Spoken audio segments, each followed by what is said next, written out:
আমরা মাদক চাঁদাবাজ সন্ত্রাসী এদের বিরুদ্ধে ডাইরেক্ট অ্যাকশন নেব ইনশাআল্লাহ। যশোরে মাদক চাঁদাবাজি ও সন্ত্রাসমুক্ত সমাজ গড়ার দাবিতে রাজপথে নেমেছেন এলাকাবাসী।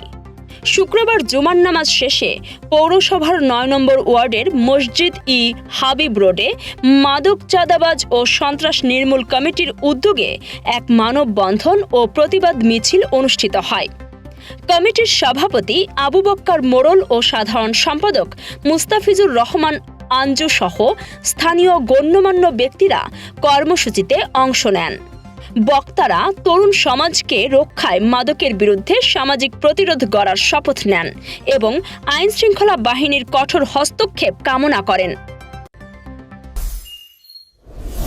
নির্ভুল রোগ নির্ণয় সঠিক চিকিৎসার প্রথম ধাপ, আর এই নিশ্চিত স্বাস্থ্যসেবার জন্য কুইন্স হসপিটাল কেন আপনার প্রথম পছন্দ হবে।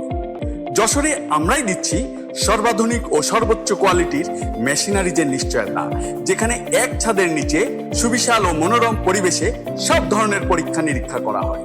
আপনার ও আপনার পরিবারের সুস্বাস্থ্য নিশ্চিতে কুইন্স হসপিটাল আছে সবসময় আপনারই পাশে।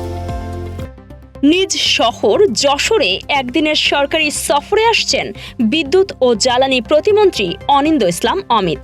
শনিবার সকালে সড়কপথে পৌঁছে তিনি যোগ দেবেন জেলা প্রশাসকের কার্যালয়ে আয়োজিত মতবিনিময় সভায়। দিনভর কর্মসূচিতে রয়েছে যশোর মেডিকেল কলেজ ও উলাসী খাল পরিদর্শন। এছাড়া বিকেলে ক্ষুদ্র কৃষকদের মাঝে পাট বীজ এবং শিক্ষার্থীদের মাঝে শিক্ষাবৃত্তির চেক বিতরণ করবেন তিনি।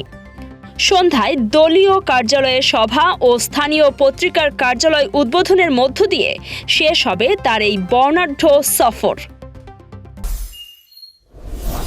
চিকিৎসক সংকট আর জরাজীর্ণ ভবনে বেহাল দশা যশোরের শার্শা উপজেলার ইউনিয়ন উপস্বাস্থ্য কেন্দ্রগুলোর। 11টি কেন্দ্রের অধিকাংশেই নেই প্রয়োজনীয় সরঞ্জাম। ভবনগুলোর পলিস্তারা খসে পড়ছে নিয়মিত। বিশেষ করে দেশের বৃহত্তম স্থলবন্দর বেনাপোলে সরকারি স্বাস্থ্যকেন্দ্র না থাকায় চরম ভোগান্তিতে বন্দর শ্রমিক ও স্থানীয়রা।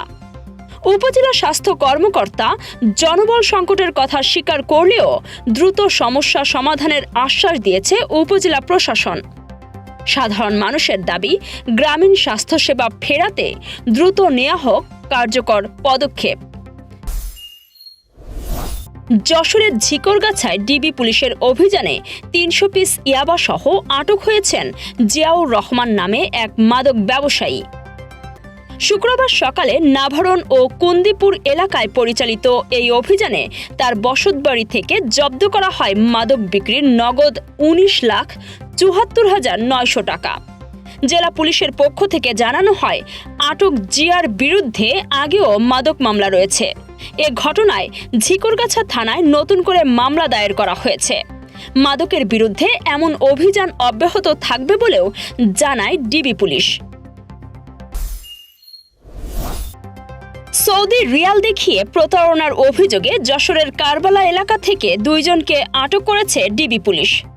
3 লাখ টাকার রিয়াল মাত্র 2 লাখ টাকায় বিক্রির প্রলোভন দেখিয়ে অর্থ আত্মসাতের চেষ্টা করছিল ফরিদপুর থেকে আসা এই চক্রটি।